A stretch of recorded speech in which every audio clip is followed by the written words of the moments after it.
نحمده ونصلي على رسوله الكريم اما بعد فاعوذ بالله من الشيطان الرجيم بسم الله الرحمن الرحيم رب اشرح لي صدري ويسر لي امري واحلل عقدة من لساني يفقهوا قولي ولئن قتلتم في سبيل الله، اور البتہ اگر تم مارے گئے اللہ کے راستے میں، او متتم یا خود مر گئے، لمغفرۃ من اللہ، البتہ بخشش ہے اللہ کی طرف سے، ورحمۃ، اور رحمت، خیر مما یجمعون، وہ بہتر ہے ہر اس چیز سے جو وہ جمع کر رہے ہیں۔ یعنی مسلمان کو تو یہ یاد رکھنا چاہیے کہ موت تو ایک دن آنی ہے، اور اگر یہ موت اللہ کے راستے میں آ جائے، خواہ قتل کی صورت میں یا عام موت کی صورت میں۔ عام موت اللہ کے راستے میں کیسے آ سکتی ہے؟ کہ ایک شخص اللہ کے دین کے لیے سٹرگل کر رہا ہے، بھاگ دوڑ کر رہا ہے، خواہ وہ اپنے بستر پر بھی مرتا ہے تو اس کو بھی فی سبیل اللہ موت کا اجر و ثواب ملتا ہے۔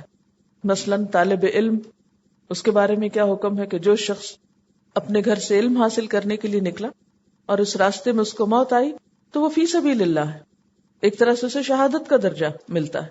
من سلک طریقا یلتمس فیہ علما سہل اللہ لہ طریقا الی الجنہ، جو علم کے راستے میں چلتا ہے اللہ تعالیٰ اس کے لیے جنت کا راستہ آسان کر دیتے ہیں۔ اسی طرح کوئی بھی اچھا مقصد جب انسان کے سامنے ہو، کسی بھی نیک کام کے لیے جب انسان گھر سے نکلتا ہے اور اس کی موت راستے میں آ جاتی ہے تو اللہ تعالیٰ کا وعدہ ہے لمغفرۃ من اللہ، اللہ کی طرف سے بخشش کا وعدہ، ورحمۃ، اور رحمت، اور یہ بخشش جو موت کے وقت یا اس کے بعد حاصل ہو جائے، یہی تو مومن کی زندگی کی سب سے بڑی تمنا ہے، یہی تو آرزو ہے، اور ایسی ہی آرزو ہونی چاہیے۔ یعنی اگر ہم سب اپنی زندگی میں کسی سب سے بڑی چیز کی آرزو اور تمنا کریں تو وہ کیا ہونی چاہیے؟ ہماری خواہش کیا ہونی چاہیے؟ کہ جب ہمیں موت آئے تو ہمارا رب ہم کو بخش دے اور ہم سے راضی ہو جائے اور ہم پہ اپنی رحمتیں نچھاور کرے۔ تو جس شخص کو اس انجام سے واسطہ پڑے، پھر اس کی خوش قسمتی کا کیا کہنا؟ اس پہ رنج اور غم اور حسرت کرنا کہ ہائے بیچارہ وہ چلا گیا، نہیں، اس کی تو خوش قسمتی کی انتہا ہو گئی کہ اسے اللہ کی رحمت اور بخشش نے ڈھانپ لیا، اور یہ ہر اس چیز سے بہتر ہے جسے لوگ سمیٹ رہے ہیں۔ یعنی لوگ دنیا میں کیوں زندہ رہنا چاہتے ہیں؟ کبھی سوچا آپ نے؟ ہم کیوں زندہ رہنا چاہتے ہیں عام طور پر؟ تاکہ دنیا میں زیادہ دن مزے کر سکیں، جو گھر ہم نے بنائے ہیں، جو سامان ہم نے بچھائے ہیں، جو بچے ہم نے پیدا کیے ہیں، یا اور دنیا کی جو نعمتیں ہیں، ان کو زیادہ دن دیکھ سکیں، ان سے زیادہ فائدہ اٹھا سکیں۔ اور یہ ایک بالکل فطری سی خواہش ہے نا۔ ایک شخص اپنے بچوں کی اچھی تربیت کرتا ہے یا اپنی دنیا کے لیے کچھ کوشش کرتا ہے تو یہ بھی اگر اچھی نیت اور اچھے جذبے کے ساتھ ہو تو یہ بھی ایک جہاد ہے، لیکن بہرحال ان چیزوں میں بھی اعتدال ضروری ہے۔ تو انسان جینا کس لیے چاہتا ہے؟ کہ دنیا کے مزے کر سکے، ہے نا؟ ہم سب اپنے بارے میں اب سوچیں ذرا، کیا ہم آج مرنے کو تیار ہیں؟ اگر ہمارے دل میں مرنے کا خیال آئے تو ہم کیا سوچیں گے؟ کس چیز کی فکر ہے ہم کو؟ کس بات کا غم ہے؟ کیا حسرت ہوگی ہمارے دل میں؟ اگر ہمیں مہلت دی جائے تھوڑی دیر کے لیے کہ اچھا تمہیں چند گھنٹے دیے جاتے ہیں، ان چند گھنٹوں میں مرنے سے پہلے تم کچھ کر لو، تو ہم کیا کریں گے؟ توبہ استغفار ہی کروں گی نا، اور یہی کرنی چاہیے کہ اب تو ان میں سے کسی بھی چیز کو انجوائے کرنے کا وقت نہیں، مجھے تو توبہ استغفار ہی کرنی چاہیے۔ تو پھر عام حالات میں ہماری پرائرٹی یہ کیوں نہیں کہ ہم اللہ کی رحمت اور بخشش کی طرف متوجہ ہوں؟ ان سب چیزوں کو استعمال کرتے ہوئے کھاتے پیتے پہنتے اوڑھتے گھر بناتے سجاتے، ان سب چیزوں میں کیا کریں؟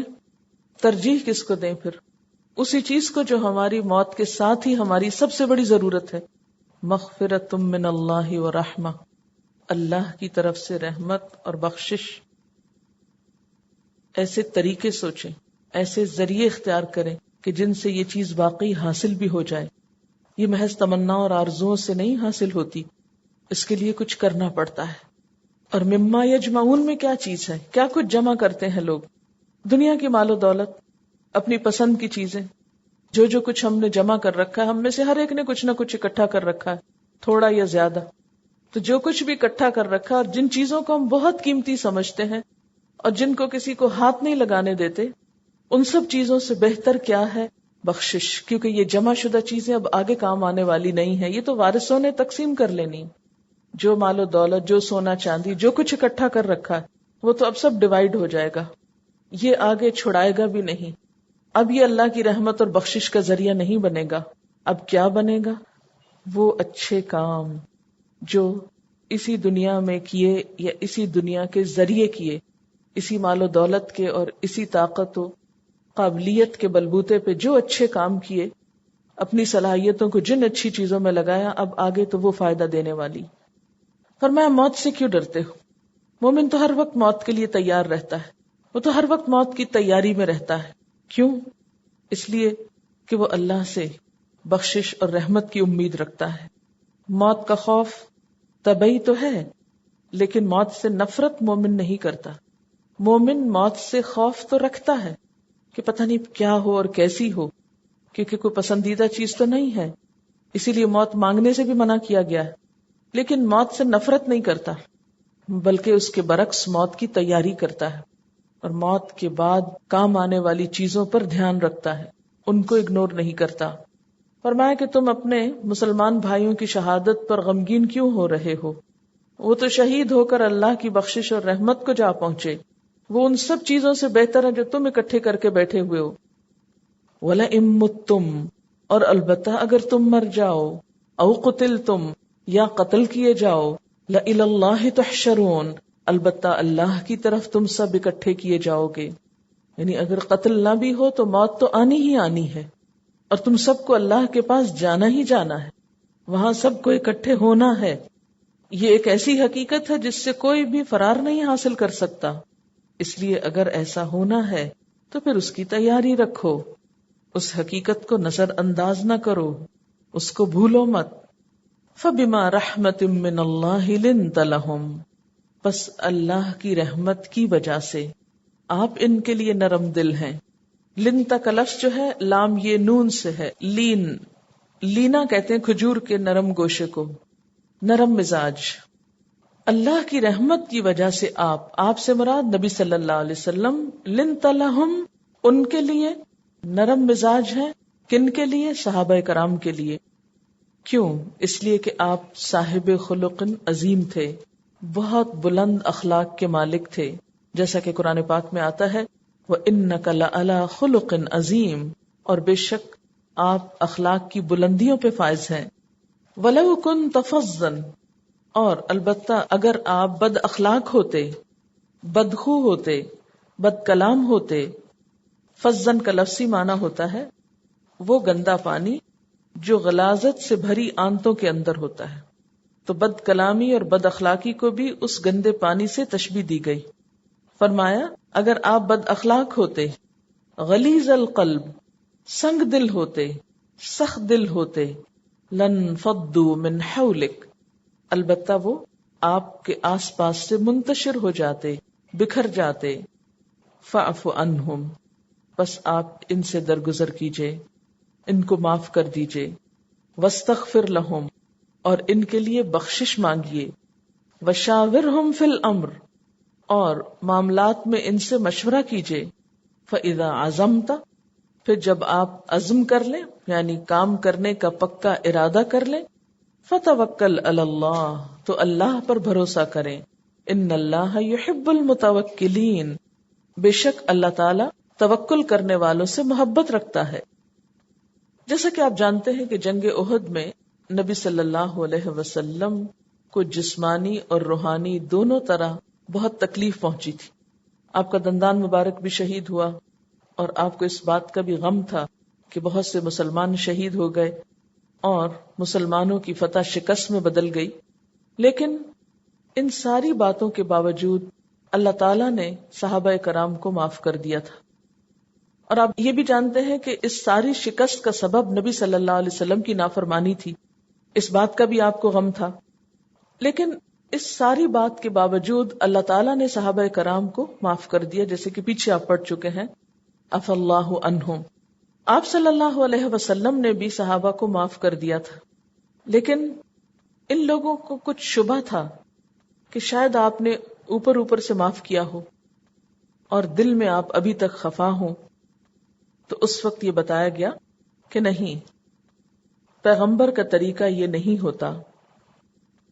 مسلمانوں کے سربراہ کو عوام کے لیے بہت خیرخواہ ہونا چاہیے، اور اس کا بہترین نمونہ خود نبی صلی اللہ علیہ وسلم کی ذات تھی. آپ صحابہ کرام کے لیے بہت نرم خو تھے.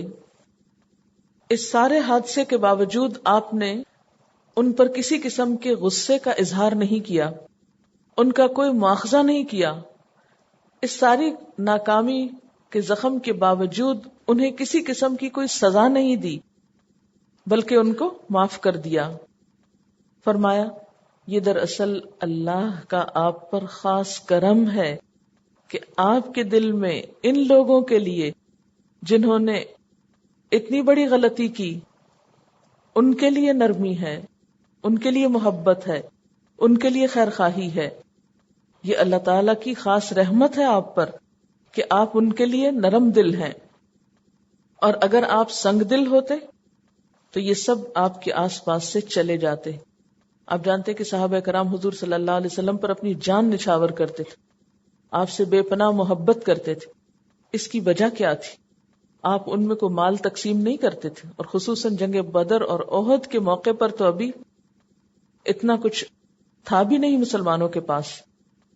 تو یہ محبت کسی دنیاوی مفاد کی وجہ سے نہ تھی، اس کے پیچھے نبی صلی اللہ علیہ وسلم کی خصوصی شفقت، رحمت، ہمدردی اور خیر خواہی تھی. اور فرمایا کہ یہ سب کچھ آپ کے اندر کس وجہ سے ہے؟ اللہ کی خاص رحمت کی وجہ سے. تو گویا کسی بھی انسان پر یہ اللہ کا بہت بڑا فضل ہوتا ہے کہ اللہ تعالیٰ اس کو نرم دلی عطا کرے، اس کے اندر دوسروں کے لیے بھلائی اور دوسروں کا درد ہو. پھر فرمایا فاعف عنہم، ان کو معاف کر دیجئے. اور نہ صرف یہ کہ ان کو معاف کر دیجئے، بلکہ واستغفر لہم، اللہ تعالیٰ سے ان کے لیے بخشش کی دعا بھی کیجئے. یعنی جو قصور ان سے ہو گیا ہے اس کے لیے اللہ تعالیٰ سے ان کی بخشش کی دعا کیجئے یا استغفار کیجئے.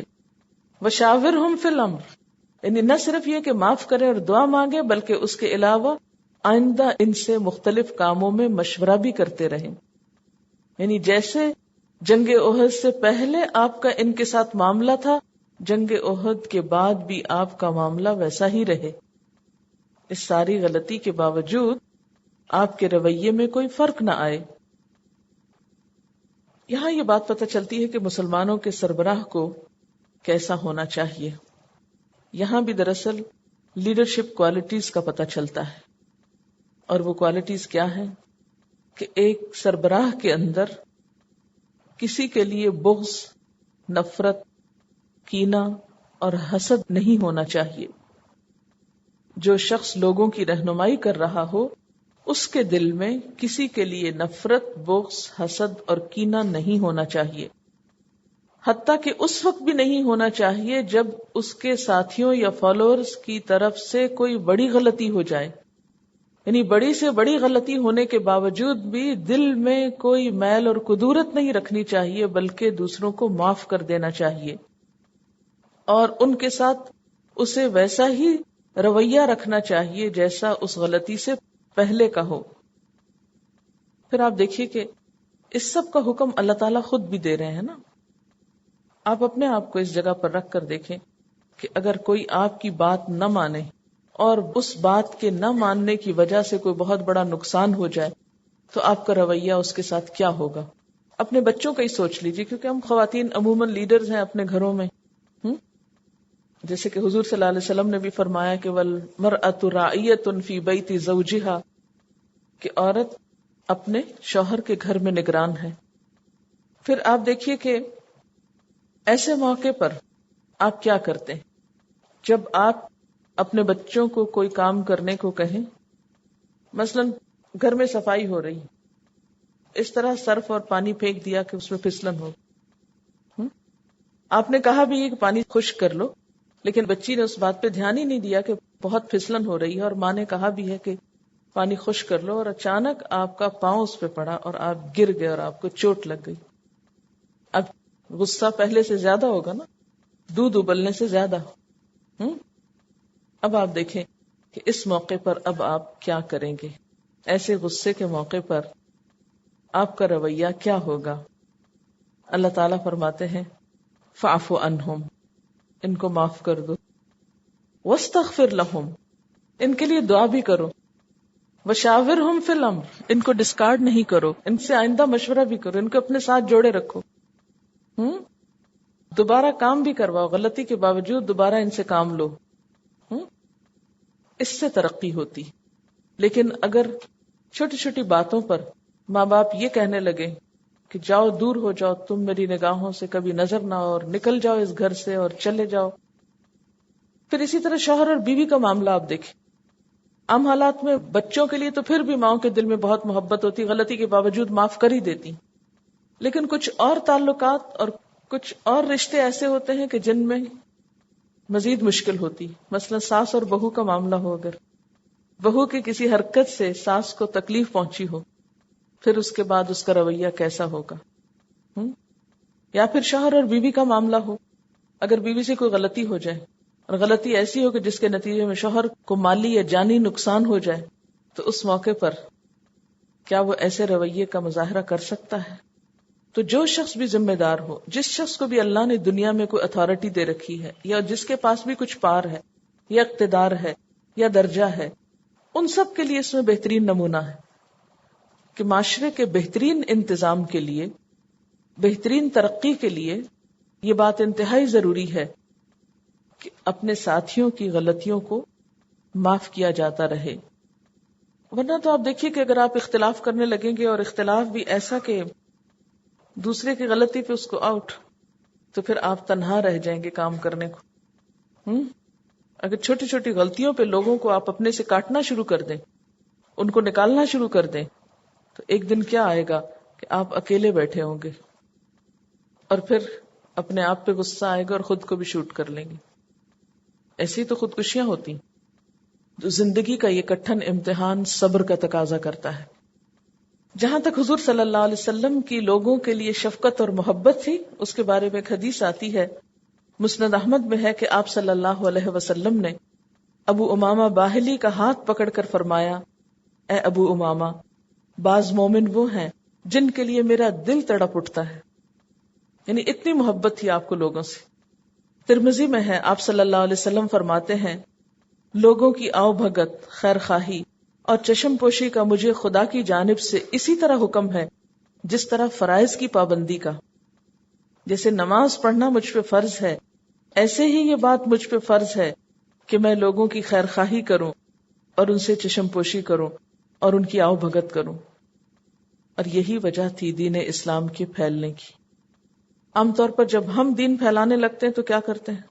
اس سے غصہ، اس سے ناراض، اس سے ناراض، اس سے ناراض. نتیجہ کیا ہوتا ہے؟ پھر شکایت ہوتی. وہ شروع میں تو درس میں بہت لوگ آئے تھے، پھر آہستہ آہستہ سارے ہی چلے گئے. یہی حکمت یہاں بتائی جا رہی ہے کہ لو کنت فظا غلیظ القلب لانفضوا من حولک، اگر آپ سنگ دل ہوں گے، بد اخلاق ہوں گے، تو سب لوگ بھاگ جائیں گے. یعنی اپنے غصے کا اظہار، اپنے جذبات کا اظہار، اور یہ کہنا کہ میں کھری کھری سنا سکتی ہوں اور میں بالکل سچ کہتی ہوں اور میں بہت سنسیئر ہوں، تو اس بد اخلاقی میں کوئی سنسیئرٹی نہیں. اگر آپ واقعی کسی کے لیے بھی سنسیئر ہیں تو آپ کو اخلاق کے دائرے میں رہ کے بات کرنی چاہیے. بڑے کا احترام، چھوٹے سے شفقت اور محبت، یہ بنیادی اسلامی تعلیم ہے. سچائی اس بات کا سبق نہیں دیتی کہ آپ بدتمیز اور بد اخلاق ہو جائیں. یعنی کچھ لوگ اس کو اپنی خوبی تصور کرنے لگتے ہیں، یعنی بد اخلاقی کو وہ اپنے لیے کریڈٹ سمجھتے ہیں کہ ہم بہت کانفیڈنٹ ہیں، ہر ایک کو چیلنج کر سکتے ہیں. اصل میں ہمارے معاشرے میں سکھایا بھی یہی گیا ہے. اس بات کو بہت پروموٹ کیا گیا کہ سب سے بڑا جہاد یہ ہے کہ آپ ظالم بادشاہ کے سامنے کلمہ حق کہہ سکیں، اور پھر اس پہ بڑی داستانیں لکھی گئی ہیں اور بہت کچھ کتابوں میں ملتا ہے. لیکن نبی صلی اللہ علیہ وسلم کا یہ طریقہ نہیں تھا. آپ نے کہیں پڑھا کہ آپ صلی اللہ علیہ وسلم نے ابو جہل کے ساتھ یا ابو لہب کے ساتھ یا سرداران مکہ کے ساتھ بدتمیزی اور بد اخلاقی برتی ہو، ہر موقع پہ خیر خواہی کا ثبوت دیا. اس کے بغیر اسلام نہیں پھیل سکتا. اسلام تلوار کے نہیں اخلاق کے زور پہ پھیلتا ہے. پھر یہ جو فرمایا کہ فاعف عنہم، اس سے یہ بھی پتہ چلتا ہے کہ غلطی کتنی بھی بڑی ہو، اب یہ کوئی کم غلطی تو نہیں تھی کہ جس کی وجہ سے مسلمانوں کی فتح شکست میں بدل گئی. اتنا لاس ہوا مسلمانوں کو کئی اعتبار سے، لیکن اس کے باوجود بھی معاف کرنے کو کہا گیا. تو اس سے کیا پتہ چلتا ہے؟ کتنا بھی بڑا نقصان ہو جائے، کتنی بھی بڑی غلطی ہو جائے، ہمیشہ معاف کرنے کے لیے تیار رہنا چاہیے. اور پھر یہ کہ صرف معافی صرف ظاہری نہیں ہونی چاہیے کہ اوپر اوپر سے آپ کہیں ہاں میں نے معاف کر دیا.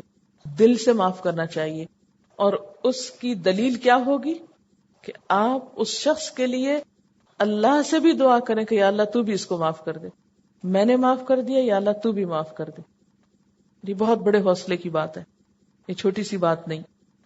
اور پھر یہ ہے کہ جس کو اللہ معاف کر دے اس کو تو ہمیں بھی معاف کر دینا چاہیے. اب یہاں صحابہ کرام کے بارے میں اللہ تعالیٰ نے کیا فرمایا کہ اللہ نے ان کو معاف کر دیا. تو پھر اگر اللہ تعالیٰ کسی کو معاف کر دے تو دوسرے معاف کیوں نہ کریں. پھر اس کے بعد وشاورہم فی الامر، یہاں سے مشورے کی اہمیت پتہ چلتی ہے. یعنی معاف کرنے کی مزید دلیل کیا ہے کہ ایسے لوگوں کو آئندہ بھی کام میں شریک رکھا جائے. اس سے یہ بھی اندازہ ہوتا ہے کہ ٹیم ورک کتنا ضروری ہے، مل جل کر کام کرنا کتنا ضروری، اور ان لوگوں کو بھی ساتھ ملائے رکھنا جو بظاہر کبھی کبھی نقصان دہ بھی ہوں. مشورہ شین واو رے، اردو میں اس سے کیا بنتا ہے؟ شور. جی، اور اس سے ملتا جلتا ایک لفظ شورا بھی ہوتا ہے. قرآن پاک کی ایک سورت ہے جس کا نام ہے الشورا. ایک اور آیت میں آتا ہے وَأَمْرُهُمْ شُورَى بَيْنَهُمْ، ان کے آپس کے معاملات باہم مشورے سے طے پاتے ہیں. مشورہ کس لیے کیا جاتا ہے؟ تاکہ کسی بھی معاملے کے سارے پہلو کھل کے سامنے آ جائیں، اور جتنے بھی لوگ ایک کام میں شریک ہیں وہ سارے اپنی رائے کا اظہار کر سکیں. کسی ٹیم کے اندر مشورے کے بعد جو کام ہوتا ہے وہ زیادہ بہترین طریقے پر ہوتا ہے بنسبت اس کے کہ ایک شخص کا آرڈر سب کو ماننا ہو یا صرف کسی کی انسٹرکشن لے کر کام کرنا ہو. مومنوں کی اہم ترین صفت یہ بتائی گئی کہ ان کے باہم معاملات مشورے سے طے پاتے. یہ مشورہ اہم معاملات میں ہوگا. نمبر 2، ان معاملات میں ہوگا جن کے بارے میں شریعت میں کوئی واضح حکم نہیں ملتا. یہاں بھی کیا فرمایا گیا کہ شاورہم فی الامر. الامر سے مراد خاص معاملہ ہے. اب یہ نہیں کہ مثلا مجھے اگر پانی پینا ہے تو میں آپ سب سے پوچھوں میں ذرا پانی پی سکتی ہوں، اور آپ میں سے 10 لوگ کہیں ہاں پیے اور 10 کہیں نہیں آپ کو ابھی نہیں پینا چاہیے، ٹھہر کے پینا چاہیے. یہ الامر نہیں ہے. یہ عام زندگی کے معاملات ہیں، ہر شخص کو معلوم ہے کہ اسے اپنی ضروریات کس طرح پوری کرنی.